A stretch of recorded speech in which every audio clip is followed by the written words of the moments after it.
In today's video, I'm going to teach you how to create a table in Figma easily with auto layout. Simple, responsive auto layout table. Start by opening the Figma website and heading to your file or page where you want the table to live. Once you're in, add a frame to your canvas. You can tap the frame tool and draw one out, or choose a preset size if you prefer. This outer frame will act as the table container, so place it where you want the table to appear and give yourself enough room to work.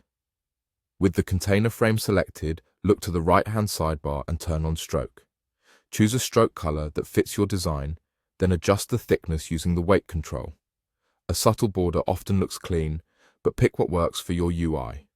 This border defines the overall table outline. Next, add another frame inside the container. This inner frame will be a single table cell. Select that smaller frame and enable stroke again so the cell has its own border. You now have a container and one bordered cell inside it, which forms the basis of the table structure. Click inside the small frame to add text and type a label, for example, name. If you prefer shortcuts, press T to activate the text tool, then click within the cell and type. Align the text visually so it's readable and balanced within the cell. Now duplicate that cell frame as many times as you need to create your table. You can copy and paste, use the duplicate shortcut, or hold Option or Alt while dragging to make copies. Keep these duplicates inside the container frame. These will become your columns or cells, and you can adjust their sizes by dragging edges so they look consistent. Select the outer container frame again.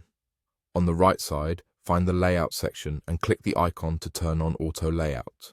This makes your container automatically arrange the cell frames inside it. Choose the direction that matches your table layout, typically horizontal for a header row, and set spacing so there's an even gap between cells. You can also adjust padding to add room around the edges of the container. Finally, select each inner frame and change its text to match your columns, like email or role. You can drag cells to reorder them, and when you resize the container, Auto Layout will keep everything tidy and responsive. That's it. Your simple, responsive auto layout table is ready to use.